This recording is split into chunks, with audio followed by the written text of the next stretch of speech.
Om Namo Bhagavate Vasudevaya. Om Namo Bhagavate Vasudevaya. Om Namo Bhagavate Vasudevaya. Jai Shri Krishna. Text 33. Prathapanashritya dhananjayoditam nasham yadunam bhagavat gatim chatam ekanta bhaktya bhagavatya dokshaje niveshitatmo pararama samsritaha. Hare Krishna. Translations. Kunti, after overhearing Arjuna's telling of the end of the Yadu dynasty and disappearance of Lord Krishna, engaged in the devotional service of the transcendental personality of Godhead with full attention and thus gained release from the course of material existence. Yaha yaya harat bhuvo bharam tam tanum vijaha vajaha kanthakam kanthakeneva dvayam chapi situh samam. The Supreme Unborn, Lord Sri Krishna, caused the members of the Yadu dynasty to relinquish their bodies, and thus he relieved the burden of the world. This action was like picking out a thorn with a thorn, though both are the same to the controller. Yatha matsyadi rupani dhatte jayad yatha nataha bhubharah shapito yena jahau tacha kalevaram. The Supreme Lord relinquished the body which he manifested to diminish the burden of the earth. Just like a magician, he relinquishes one body to accept different ones, like the fish incarnation and others.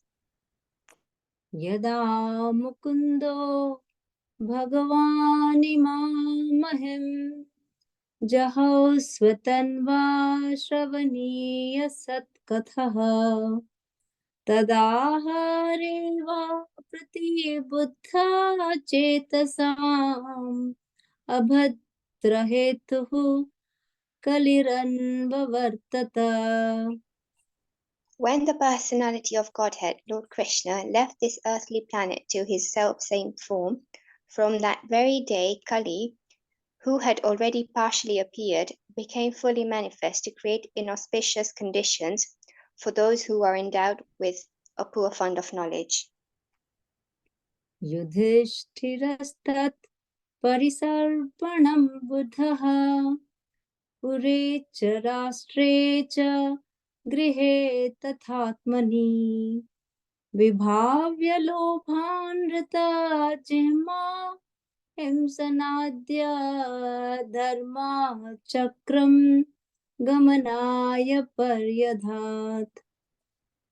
Maharaj Yudhishthir was intelligent enough to understand the influence of the age of Kali, characterized by increasing avarice, falsehood, cheating, and violence throughout the capital, state, home, and among individuals. So he wisely prepared himself to leave home, and he dressed accordingly.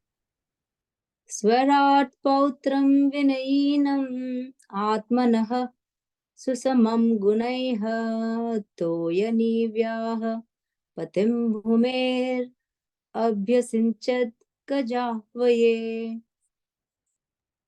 Thereafter, in the capital of Hastinapur, he enthroned his grandson, who was trained and equally qualified as the emperor and master of all the land bordered by the seas. Mathurayam tatha vajram surasenapatim tataha prajapatyam nirupyeshtim agnin api badishvaraha. Then he posted Vajra, the son of Aniruddha, grandson of Lord Krishna, at Mathura as the king of Surasena. Afterwards, Maharaj Yudhishthira performed a Prajapatya sacrifice and placed in himself the fire for quitting household life. विसृज्य तत्र तत्सर्वं दुःखूलवलयादिकं निर्ममो निरहङ्कारः सञ्छिन्नशेषबन्धनः. Maharaj Yudhishthira at once relinquished all his garments, belt, and ornaments of the royal order and became completely disinterested and unattached to everything. वाचं जुहाव मनसि तत्प्राण इतरे च तं मृत्यावपानं सोत्सर्गं तं पञ्चत्वे जुहावेत्. Then he amalgamated all the sense organs into the mind, then the mind into life, life into breathing, his total existence into the embodiment of the five elements, and his body into death. Then, as pure self, he became free from the material conception of life. त्रित्वे हुत्वा च पञ्चत्वं तच्छैकत्वे जुहो मुनिः सर्वमात्मन्य जुहवीद ब्रह्मण्य आत्मनाम् अव्यये. Thus, annihilating the gross body of five elements into the three qualitative modes of material nature, he merged them in one nescience and then absorbed that nescience in self, Brahman, which is inexhaustible in all circumstances. क्षीरवास निराहारो बद्धवान् मुक्तमूर्धजः दर्शयन् आत्मनो रूपं जदोन्मत्तपिशाचवत् अनवेक्षमानो निरगाद् अश्रन्वन् बधिरो यथा. After that, Maharaj Yudhishthira dressed himself in torn clothing, gave up eating all solid foods, voluntarily became dumb, and let his hair hang loose. All this combined to make him look like an urchin or a madman with no occupation. He did not depend on his brothers for anything, and just like a deaf man, he heard nothing. उदीचीं प्रविवेशासां गतपूर्वं महात्मभिः हृदि ब्रह्म परं ध्यायन् नावर्तेत यतो गतः. He then started towards the north, treading the path accepted by his forefathers and great men, to devote himself completely to the thought of the Supreme Personality of Godhead. And he lived in that way wherever he went. सर्वे तम् अनुनिर्जग्मुर् भ्रतारः कृत निश्चयः कलिना धर्ममित्रेण दृष्ट्वा स्पृष्टाः प्रजा भुवि. The younger brothers of Maharaj Yudhishthira observed that the age of Kali had already arrived throughout the world, and that the citizens of the kingdom were already affected by irreligious practice. Therefore, they decided to follow in the footsteps of their elder brother. ते साधु कृत सर्वार्थ ज्ञात्वा यन्तिकम् आत्मनः मनसा धारयम् आसुर Vaikuntha चरणाम्बुजम्. They all had performed all the principles of religion, and as a result rightly decided that the lotus feet of the Lord Sri Krishna are the supreme goal of all. Therefore, they meditated upon his feet without interruption.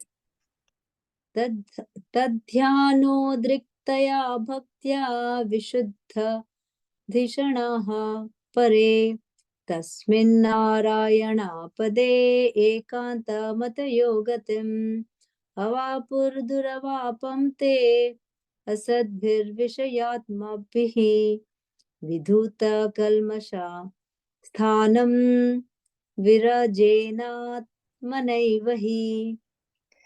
Thus, by pure consciousness due to the constant devotional remembrance, they attained the spiritual sky, which is ruled over by the Supreme Narayan, Lord Krishna.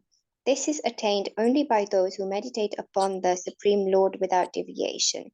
This abode of the Lord Sri Krishna, known as Golok Vrindavan, cannot be attained by persons who are absorbed in the material conception of life. But the Pandavas, being completely washed of all the material contamination, attained that abode in their very same bodies. Vidiropi परित्यज्य प्रभासे देहमात्मनः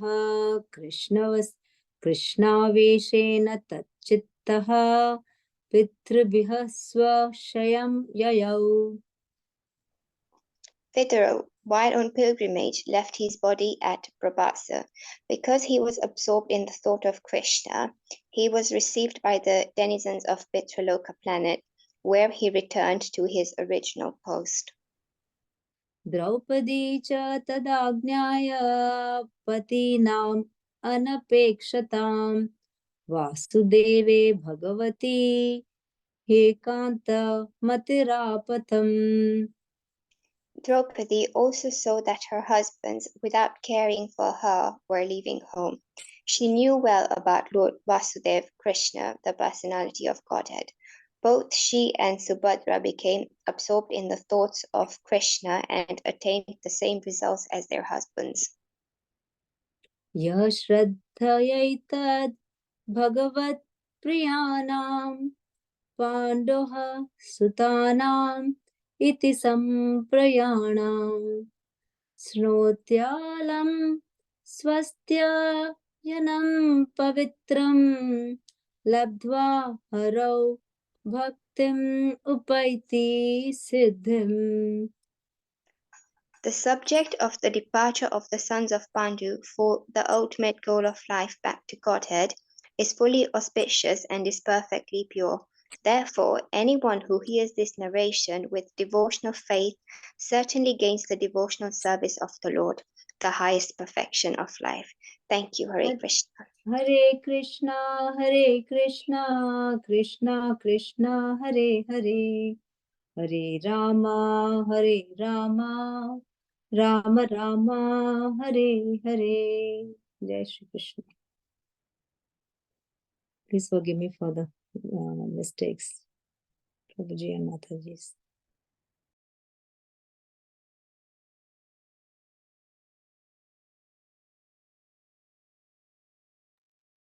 Thank you, Mataji. Thank you very much for your recitation. Wonderfully done.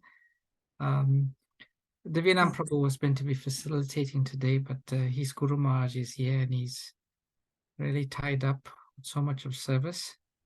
So we try to step in and serve.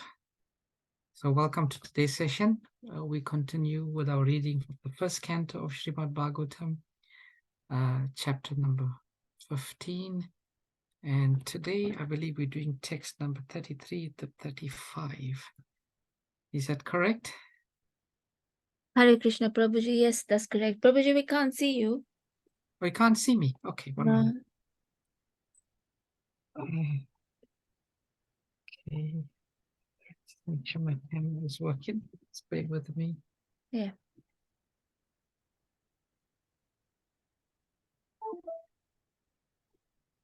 Okay. Yes, thank you, Prabhuji. Hare Krishna. Hare Krishna.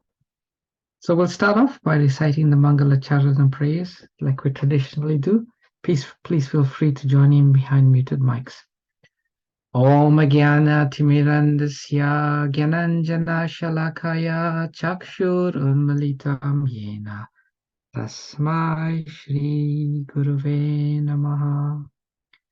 Shri Chaitanya Manobhistam Stapitam Yena Bhutale Swayam Rupa Kadamayam Dadati Swapadantikam Vandeham Shri Guru Shri Yata Padakamalam Shri Gurun Vaishnavamscha Shri Rupam Sagrajatam Sahagana Raghunatham Vitam Tam Sajivam Sadvaitam Savadutan Parijana Saitam Krishna Chaitanya Devam Shri Radha Krishna Padan Sahagana Lalita Shri Vishakam Vitamscha E Krishna Karuna Sindhu Dinabandhu Jagatpate Gopesha Gopika Kanta Radha Kanta Namastate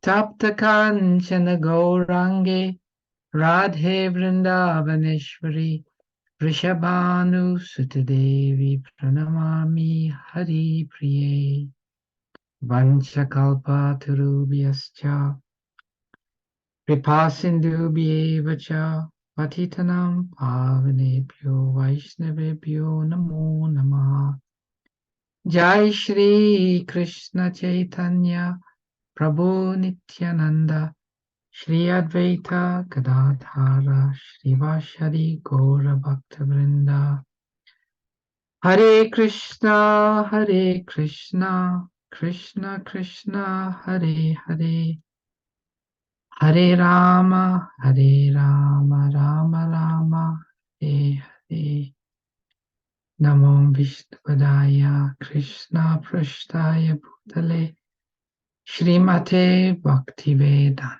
Swamin Niti Namine Namaste Saraswati Deve Gauravani Pracharine Nirvishesha Shunyavadi Astyacha Deshatarine Srila Prabhupada Ki Jai. This one can do one and two. So, chapter number 15 entitled Pandavas Retire Timely. And this particular section, which is from 633 to 35, is described as Maharaj Yudhishthir retires. And the section we're discussing today is about Kunti Devi liberated, and then moving on to Krishna's disappearance, which is very, very intriguing. So text number 33. Pritapi Anushritya Dhananjaya Yoditam Nasham Yadunam Bhagavat Gatim Chatam Ekanta Bhaktya Bhagavati Adakshaje Niveshitatmo Pararama Shamshrite.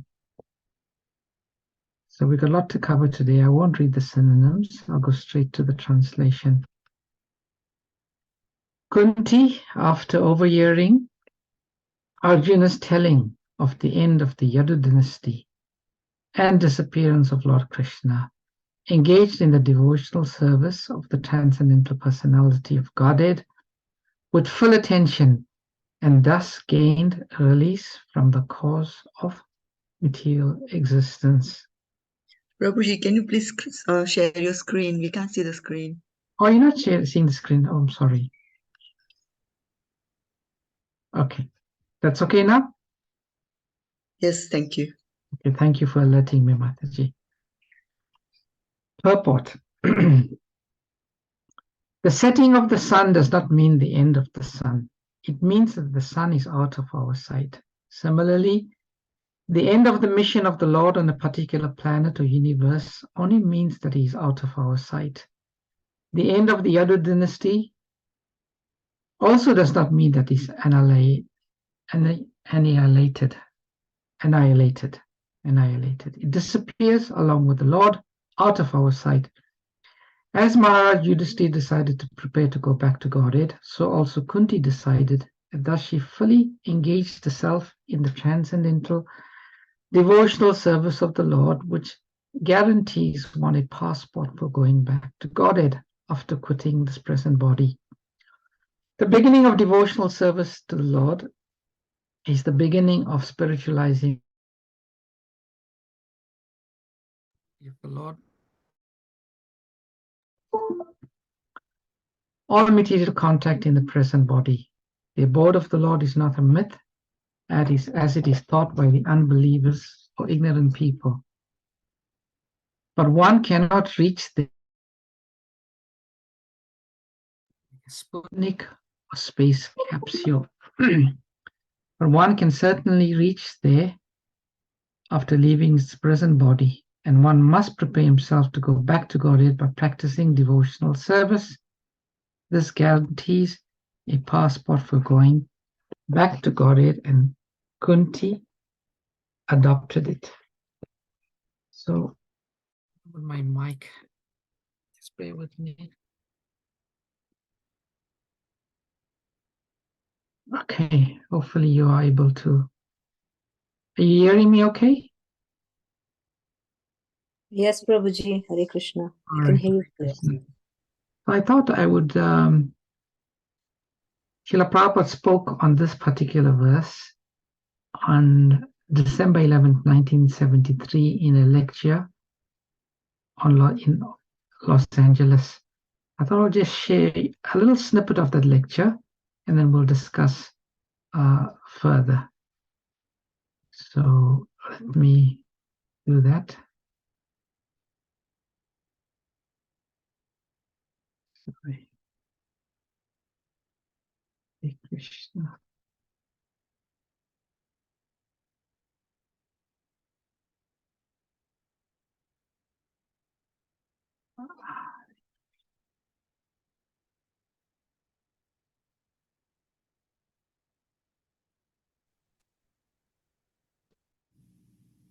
Translation.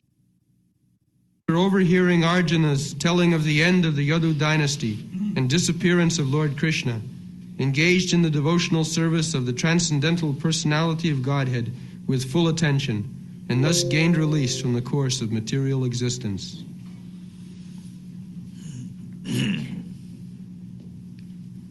So, Krishna has got two kinds of existence, prakat and aprakat.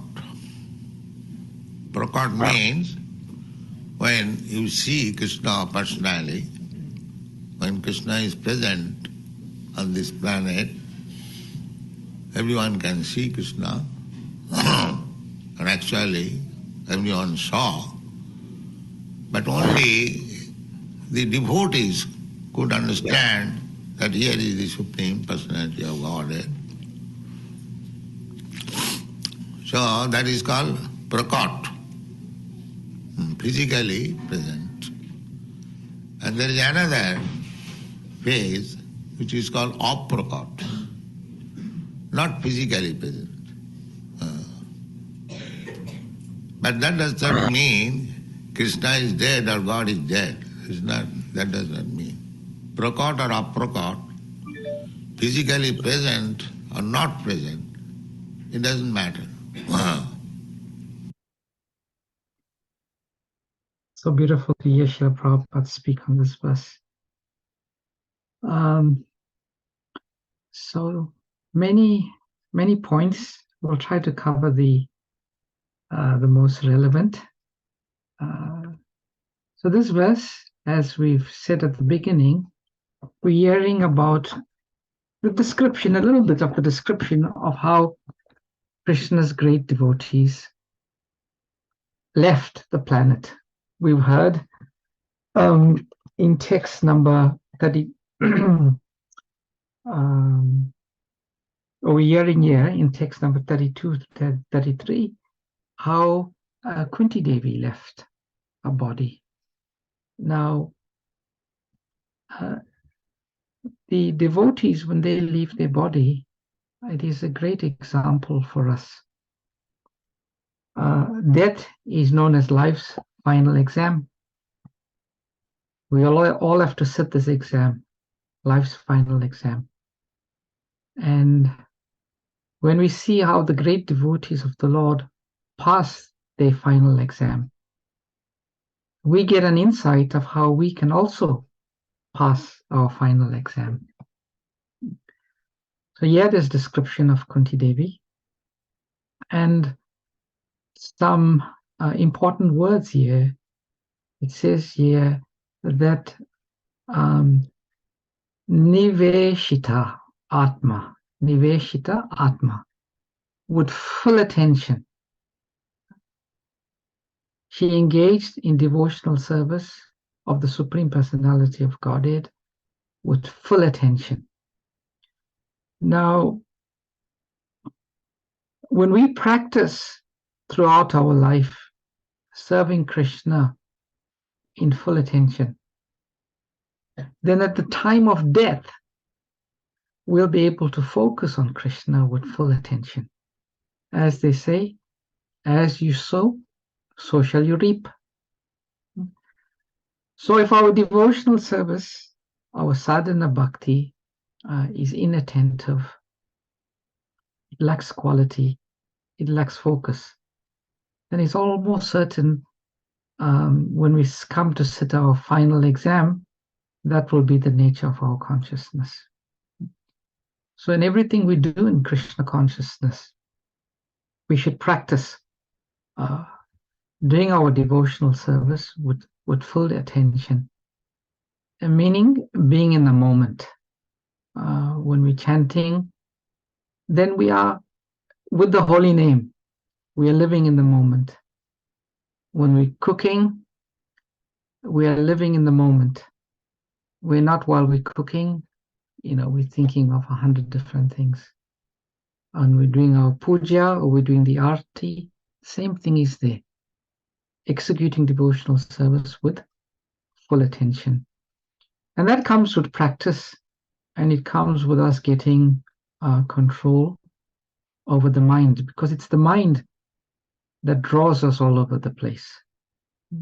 So the practice of devotional service means practicing. Now in the purport, Srila Prabhupada also gives some focus to the first line of the verse.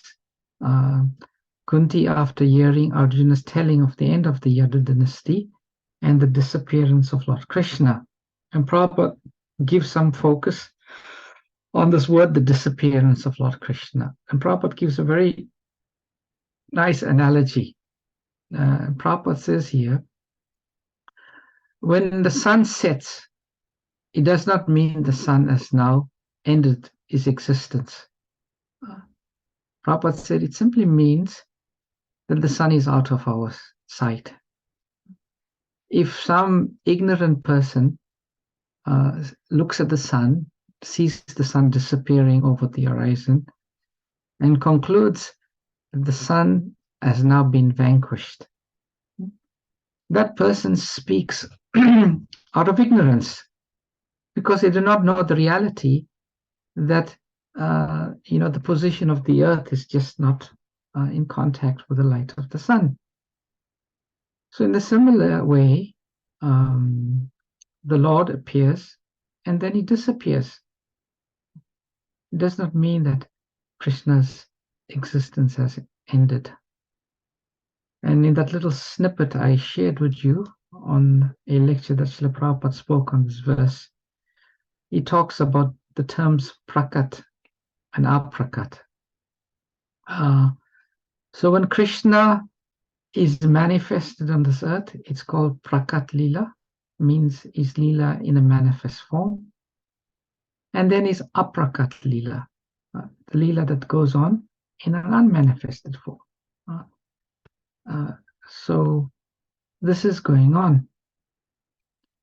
Another interesting point in this verse here, Srila Prabhupada says the beginning of devotional service to the Lord is the beginning of spiritualizing the present body. And Prabhupada said, thus an unalloyed devotee of the Lord loses all material contact in the present body. So the point Prabhupada is making here is that Kunti Devi's body was already spiritual. And the very nice analogy that Srila Prabhupada gives in this respect is an iron rod. One may take an iron rod and hold it to the fire for some time. And after some time, that iron rod, after being held in the fire for some time, the iron rod ceases to become iron. It now has become fire. And what is the properties of fire? The properties of fire is that it emits heat and it emits light. So that iron rod, it no longer is iron. It becomes fire in that it becomes red hot. It emits light by dint of being red hot. And then it also emits heat, because if you touch that rod, you will burn yourself. So the same way, when a devotee of the Lord engages wholeheartedly in devotional service, their body becomes spiritualized. It is considered that the devotee's body is no more longer material. The body is spiritual. So the pure unalloyed devotees, we never consider their bodies to be material. And oftentimes, like with the spiritual master, great devotees, they don't cremate the body, but they bury the body, or they embalm the body in salt. And Prabhupada says, anyone who leaves that body in that consciousness, that guarantees a passport for going back to Godhead. And Kunti adopted it. That's what Srila Prabhupada says. So before we move on to the next verse, which is verse 34, any comments, questions, and reflections anyone has on what has been read, discussed, or spoken?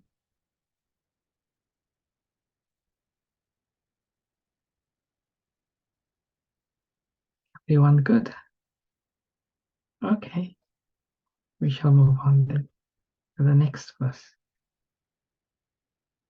So the next verse, 34.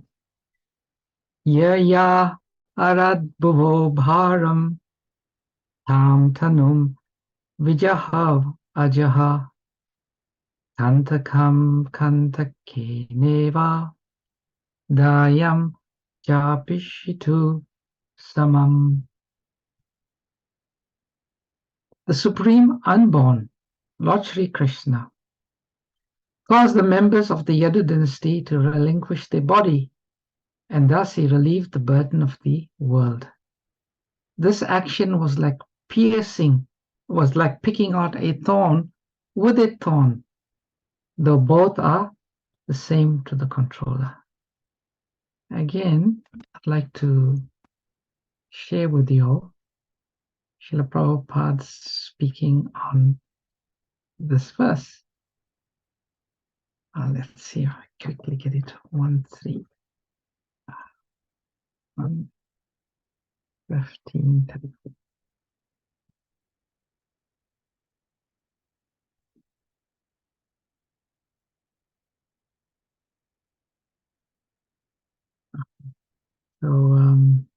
So at the beginning of the lecture, Prabhupada touches on this analogy or this metaphor of picking out thorn with another thorn. So let me see if I can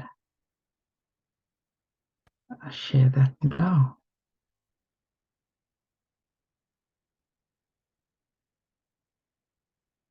Yaharad bhuvo bharam, yaharad bhuvo bharam, tam tanum vijahavaja, kantakam kantakena deva, dvayam chapi shitu samam. Devotee. Bharam, burden. Tam, that. Tanum, body. Vijaho, relinquished. But to remain such like is going on in this material world. One is Paritrana Sadhuna, and the other is Vinashaya Duskrita. One business is to give protection to the law-abiding devotees. Devotee means who accept the Supreme Lord as the Supreme Controller and accept himself as subordinate. This is devotee. Devotee is not very... Actually, we are subordinate to the laws of nature, and the nature is being manipulated by the Lord. Therefore, ultimately, we are subordinate to the Supreme Lord. God is great, everyone knows it, but I am not great. I am subordinate. Acceptance of this philosophy means godly conscious or Krishna conscious. Very simple thing. There is no difficulty. But the demons are so rascal, they will not admit it.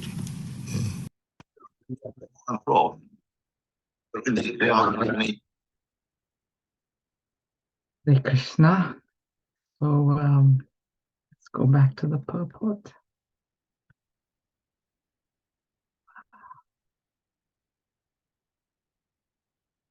Did you find it nice to hear Srila Prabhupada's voice and purport? So translation. The Supreme Unborn Lord Sri Krishna caused the members of the Yadu dynasty to relinquish their bodies, and thus he relieved the burden of the world. This action was like picking out a thorn with a thorn, though both are the same to the controller. Would anyone like to read the purport?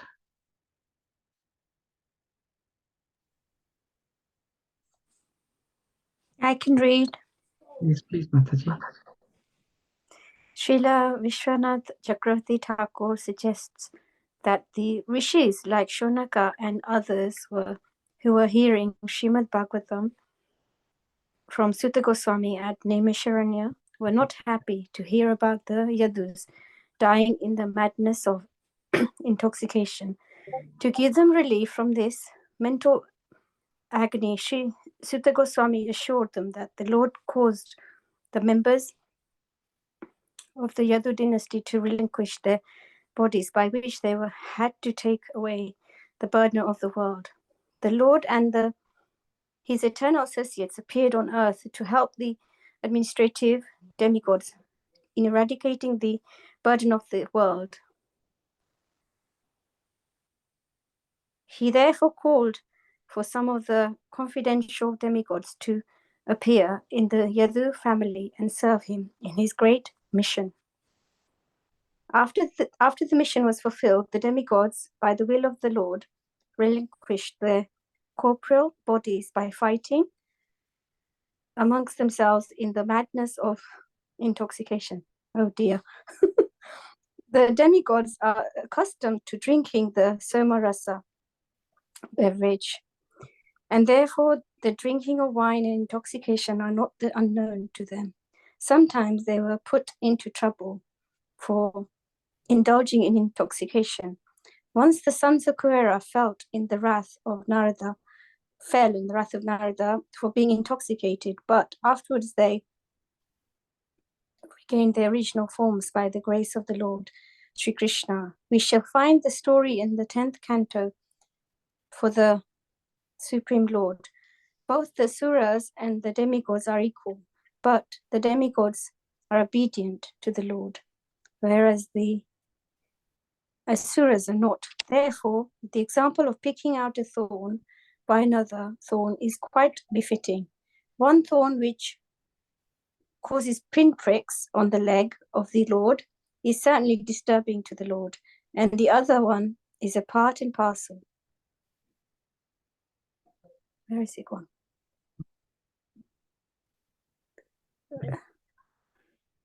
Where's it gone now? Yeah. Have you gone up?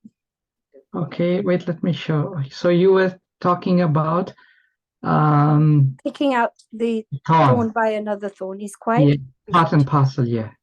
So although every living being part of parcel, so yeah. sorry, because I'm reading from my phone. Still, one who is pinprick to the Lord is called an asura, and one who is a voluntary servitor of the Lord is called a devata or demigod in the material world. The devatas and asuras are always contending, and the devatas are always saved from the hands of the asuras by the Lord. Both of them are under the control of the Lord. The world is full of two kinds of living beings, and the Lord's mission is always to protect the devatas and destroy the asuras. Whenever there is such a need in the world,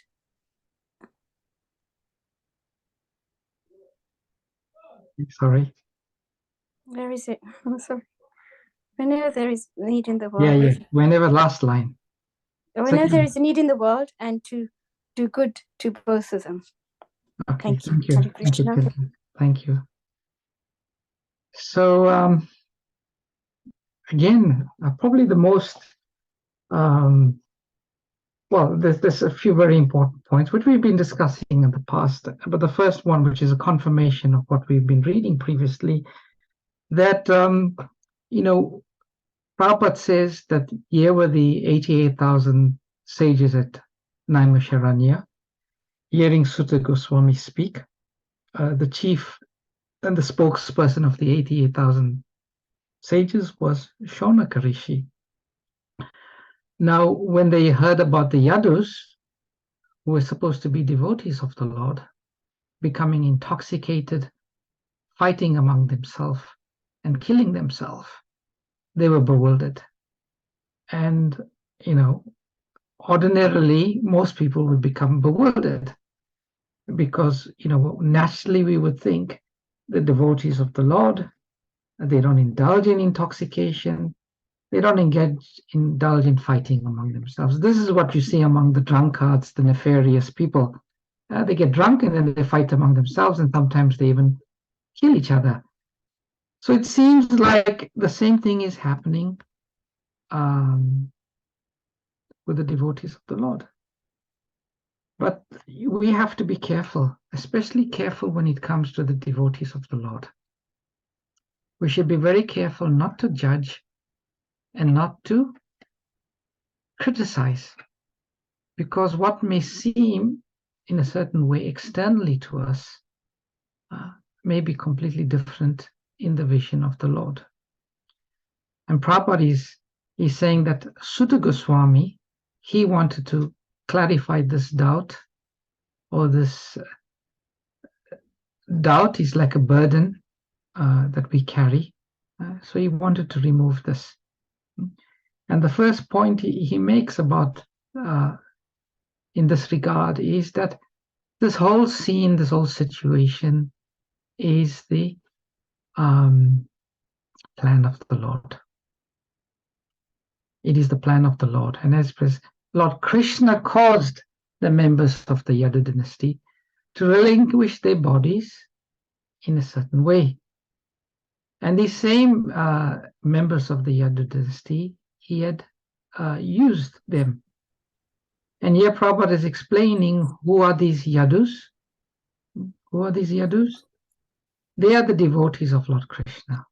And in the same lecture, if you go online and you listen to it, Prabhupada explains that how Krishna had 16,108 wives, and in each wife he had 10 sons, and each of these 10 sons had another 10 sons. So from each wife there was 100 sons, and there were 16,000 of them.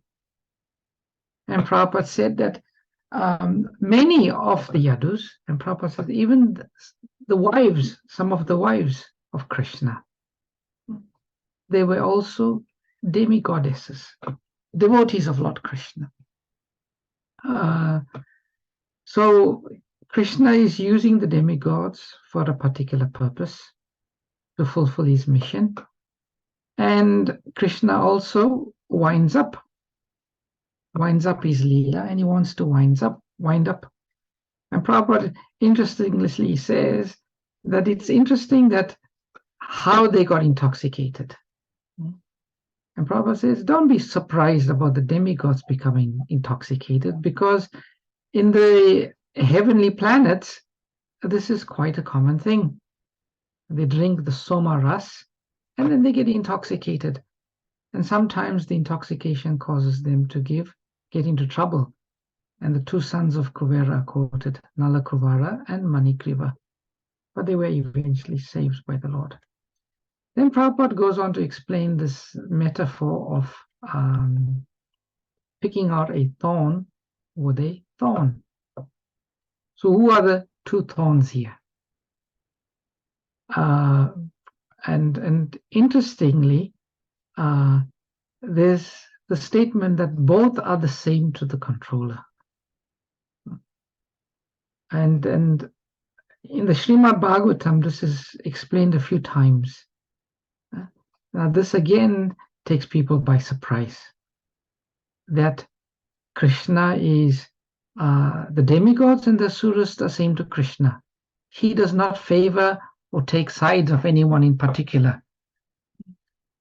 Because actually Krishna, he cannot see the bad in anyone. For Krishna, there is no enemy, so to speak, and friend. Because when one is enemy and one is friend, that's relative. So Krishna sees everyone equally. And actually from Krishna's side, it's not possible for him to see anyone as enemy. It's not possible for Krishna to see anyone as enemy. That's not part of Krishna's makeup. So one may ask, but we see in the past tense of Krishna, Krishna is considering some people enemy. No, the acharyas explain Krishna does not see anyone as enemy, but when one wants to see Krishna as enemy, then Krishna acts in a way to fulfill their desire. From Krishna's side, they are not enemy. But because they want to see Krishna as enemy, as Krishna says, Ye yata prapajante tamstateva bhajami aham. As Krishna says in the Bhagavad Gita, that as they reciprocate with him, he reciprocates accordingly. So if we want to reciprocate with Krishna as a beloved, as a devotee, then Krishna does that. And if one wants to reciprocate with Krishna as an enemy, although Krishna doesn't see as enemy, he'll act as enemy. So in that way, a thorn with a thorn. And one thorn, as Prabhupada is saying, are the asuras.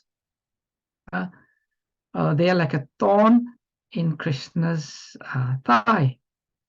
And then Krishna uses another thorn, because he sees them equally, the demigods, to remove the asuras. Therefore, at the beginning of the lecture I played, he said, there is the asuras, and then there is the demigods, or the devotees of the Lord. So Krishna is using them as his instruments. We should not mistake and start judging the yadus when we read about this. It's all Krishna's Leela, it's all Krishna's plan, and we should not become critical. So I think 35 is the last verse for today. We'll quickly go through it. I know we're over time, but we'll try and complete. Yata matsyadi rupani datte jayad yata nataha bhubharaha shapito yena jaho tachcha kalevaram. The Supreme Lord relinquished the body which he manifested to diminish the burden of the earth. Just like a magician, he relinquishes one body to accept different ones, like the fish incarnations and others. It's quite a long purport, but we have to read Srila Prabhupada's purport. Would anyone like to read?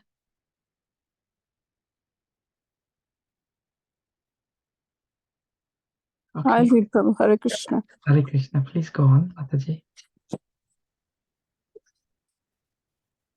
The Supreme Lord Personality of Godhead is neither impersonal nor formless, but his body is non-different from him, and therefore he is known as the embodiment of eternity, knowledge, and bliss. In Brahad Vaishnav Tantra, it is clearly mentioned that anyone who considers the form of Lord Krishna to be made of material energy must be ostracized by all means. And if by chance the face of such an infidel is seen, one must clean himself by jumping in the river with his clothing. The Lord is described as Amrita or deathless because he has no material body. Under the circumstances, the Lord's dying or quitting his body is like the jugglery of a magician. The magician shows by his tricks that he's cut to pieces, burned to ashes, or made unconscious by hypnotic influences. But all are false shows only. Factually, the magician himself is neither burned to ashes, nor cut to pieces, nor is he dead or unconscious at any stage of his magical demonstration. Similarly, the Lord has his eternal forms of unlimited variety, of which the fish incarnation, as was exhibited within this universe, is also one. Because there are innumerable universes, somewhere or other, the fish incarnation must be manifesting his pastimes without cessation. In this word, the particular word, dhate, eternally accepted, and not the word dhitva, accepted for the occasion, is used. The idea is that the Lord does not create the fish incarnation. He eternally has such a form, and the appearance and disappearance of such an incarnation serves particular purposes. In Bhagavad Gita 7.24 and 25, the Lord says, the impersonalists think that I have no form, that I am formless, but at present I have accepted a form to serve a purpose, and now I am manifested. But such speculators are factually without sharp intelligence, though they may be good scholars in Vedic literature.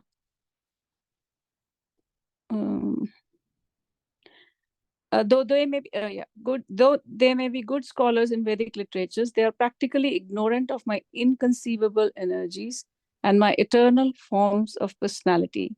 The reason is that I reserve the power of not being exposed to the non-devotees by my mystic curtain. The less intelligent fools are therefore unaware of my eternal form, which is never to be vanquished and is unborn. In Padma Purana, it is said that those who are envious and always angry at the Lord are unfit to know the actual eternal form of the Lord. In the Bhagavatam also, it is said that the Lord appeared like a thunderbolt to those who were restless. Sishupal, at the time of being killed by the Lord, could not see him as Krishna, being dazzled by the glare of Brahmajyoti. Therefore, the temporary manifestation of the Lord as a thunderbolt to the wrestlers appointed by Kansa, or the glaring appearance of the Lord before Sishupal, was relinquished by the Lord. For the Lord as a magician is eternally existent and is never vanquished in any circumstances. Such forms are temporarily shown to asuras only. And when such exhibitions are withdrawn, the asuras think that Lord is no more existent, just as the foolish audience thinks that the magician to be burnt to ashes or cut to pieces. The conclusion is that Lord has no material body, and therefore he is never to be killed or changed by his transcendental body. Hare Krishna. Hare Krishna. Thank you very much, Mataji. Very important verse and purport. We'll try to quickly discuss. Here it is saying that the Lord relinquished the body. So the question will be, is when Lord Krishna decided to depart, did he leave a material body behind? And if he left a material body behind, does it mean that he had a material body? So Prabhupada is making that understanding extremely clear in this verse. Prabhupada says, anybody, firstly, who thinks that Krishna has a material body, is an atheist. And one should not even look at the face of such a person. He's quoting the verse that one should jump in the river with all one's clothes if one comes across such a person. So one may say, but, please explain. The fact is that Krishna did leave behind a material body. But that was not Krishna's eternal form. That was a form, as Krishna is at liberty to do, to create just to satisfy those that think he had a material body. If Krishna didn't leave a material body, then they would, I don't know what they would do. So Krishna says, that's what you want to believe, that I've got a, okay, so I will conjure up some sort of a material body to make you believe. And very nice example is given here of a magician. Sometimes you see the magician, it appears that his body has been cut in half. And when one's body is cut in half, then one thinks, oh, he's dead. Oh, he goes underwater, under lock and chain, and he appears to stop breathing. Oh, no, he's gone, he's dead. But we may think like that, but the magician, this is simply part of his tricks. He's simply part of the illusions that he creates. He's not dead. He's not dead. So in the same way, Krishna is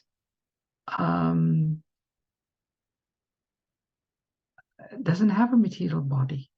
It's simply an illusion that is created for the purposes of bewildering and bewildering those who are atheistic and those who think that he has a material body. But the actual situation, the reality is that Krishna has these eternal forms. And it's interesting here, the example is given of the fish incarnation. So the Lord appeared in this particular universe, in this particular creation as Matsya Avatar, as fish incarnation.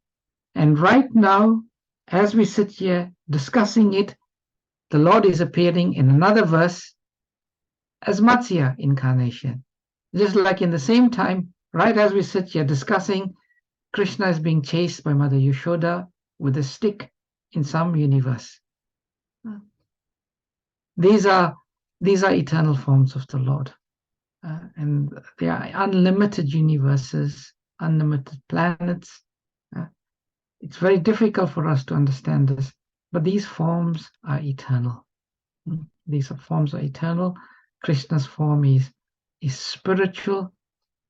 With these blunt senses, we cannot understand.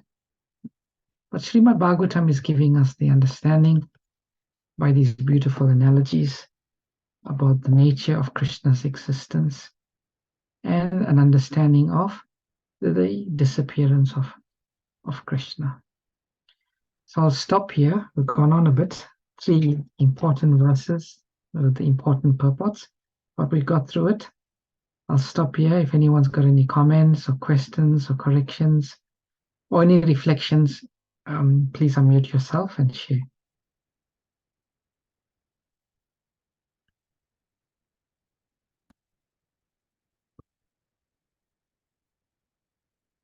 Hare Krishna Prabhu, we discussed that the Yadus died with intoxication. They left in that way. Was there no other way they could go?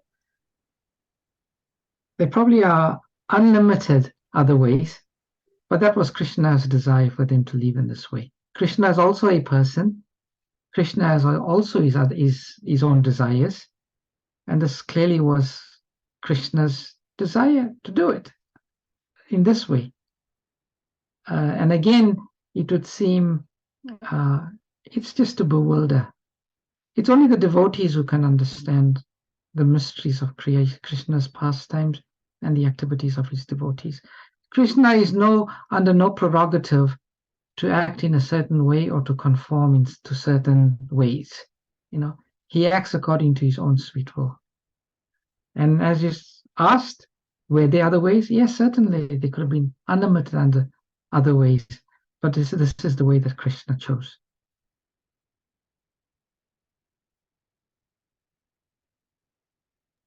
Is that okay, Chitralekha? Yeah, that's good. Thanks. Okay.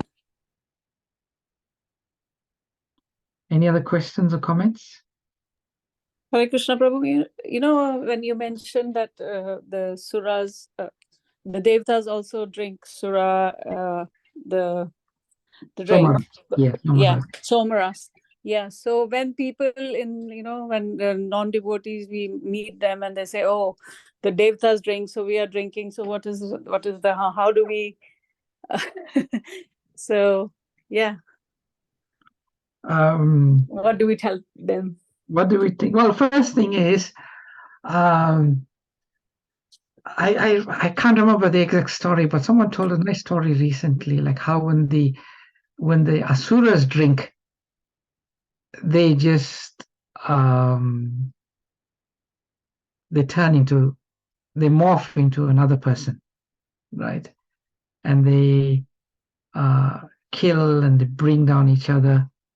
But when the devotees or in the heavenly planets, it's a different type of intoxication. And there it's a whole different consciousness when they get intoxicated.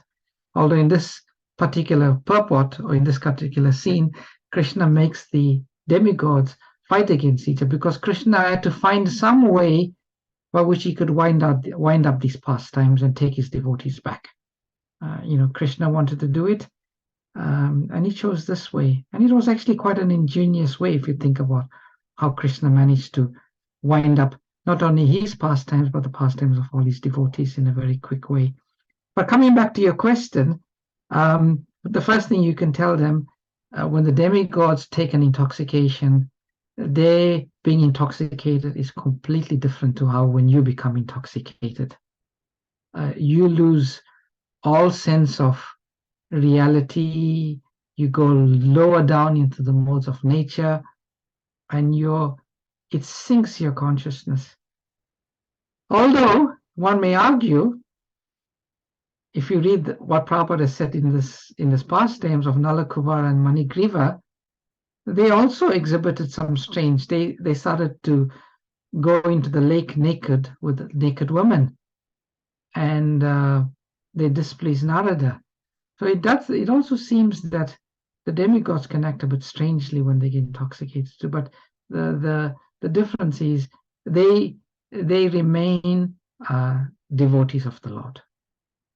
Like when Nala Kubara and Manigriva, when they were cursed by Narada to have the darshan of the Lord. The circumstances are quite different. Quite different. I mean, even Lord Balaram himself got intoxicated once.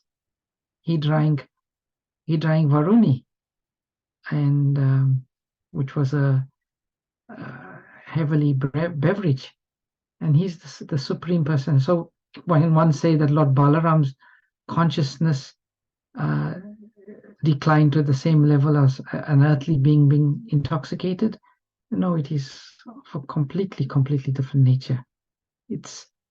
It may take us some time to understand how it's of a different nature, but hopefully one day Krishna will enlighten us how it's different. Thank you, Prabhu. Hare Krishna. I'm not sure if that's a very satisfying answer, but that's what I can think of right now. Hare Krishna. Prabhuji. Hare Krishna. Mantra here. I'm just thinking like all our doubts are starting because we are equating them to as mortal beings like us. And that is why, even though they are demigods, they are much more higher than us. We are in the Mrityulok. And still they are so much higher. So when we compare ourselves to them, then we are thinking in the way how we think. And that is why we can never even think, even though Krishna came from Mrityulok, we can't even think him as to be as one of us, even though his. So when we start comparing like, oh, they are like us, then comes the fall. And even demigods, and I mean, they are much more higher. They're in the Swargalok. How many loks higher than us they are? So for them to be in that lok, obviously they have achieved some amount of transcendentalism for them to be over there. But we are still very mortal over here. You can compare with your Ashuras, the Patala Lok and all, they're much more worse than us, I would say, because they're much more, I don't know, gravity. With gravity, I'm thinking like how mortality is. But when we start comparing ourselves with with them, then we start thinking now, Prabhuji, like, oh, when we are drinking, like, if anybody, a mortal being, drinks alcohol, he will show his mannerisms, and he's comparing the same thing Ashura is also doing. But they might be floating in the air. He might be on the ground. Sorry, Prabhuji. Am I right in saying that? Yeah, you said, I think the main point you're making is we can't compare because, I just say you must compare apples with apples, isn't it? That's correct. You can't compare a demigod who's such elevated consciousness and is a devotee of the Lord with some mortal human being under the modes of material passion and ignorance with the demigods. It's not inappropriate. Prabhupada says you can make comparisons when there's similarities, but you can't make comparisons when there's no similarities. Absolutely. Hare Krishna. Thank Hare you. Krishna. Thank you, Prabhuji. Okay. Anyone else? Thank you. Sorry, Hare Krishna. can I ask one last question? It's not related to today's class, it's just a general question. Uh-huh. So Prabhuji, you said about false ego, and so I was just thinking, what is the difference between false ego and real ego and dignity? Like we talk, false ego is obviously when we are in the material consciousness, and real ego is when we are in spiritual consciousness. So what is dignity? We should not lose our dignity. So dignity is, where will dignity be? I'm just a bit confused. Like, when a person becomes intoxicated and starts doing strange things out of character, like a man, he may be a very quiet, controlled person in his normal condition. Then he gets intoxicated, he starts swearing and being gross in his behavior. Then that person loses their dignity. So in the same way, the living entity in its original consciousness has his dignity because they're always within character, and that's their spiritual character. But when we act according to the false ego, just by having a material body, it's an embarrassment, according to Srila Prabhupada. We are in an embarrassing situation. And when you're in an embarrassing situation, you lose your dignity. There's so many other ways we can discuss how we embarrass ourselves when we are in material consciousness. And then that's how we lose our dignity. I don't know if it makes sense what I'm saying. Yes, Prabhuji. So dignity is good. Dignity is okay, isn't it? Yes. False ego is not correct because it's false. Yeah. But dignity is good. It's a positive thing. Yeah. Positive thing when we are acting according to our constitutional position. Thank you so much, Hare Krishna. Right. Thank you for the wonderful class today. Thank you. Hare Krishna. Thank you, Hare Krishna. Okay, everyone, thank you for your participation. Going a bit over time. All glories to your service, all glories to Srila Prabhupada, all glories to Srimad Bhagavatam. Panchakalpatarubhyascha, kripa sindhubhyascha, patitanam pavanebhyo Vaishnavebhyo namo namah. Ananta Koti Vaishnava Vrinda ki jai. Prabhupada ki jai. Namaste. Thank you, Hare Thank you, Krishna. Prabhuji. Hare Krishna. Hare Krishna. Thank you, Prabhuji. Krishna.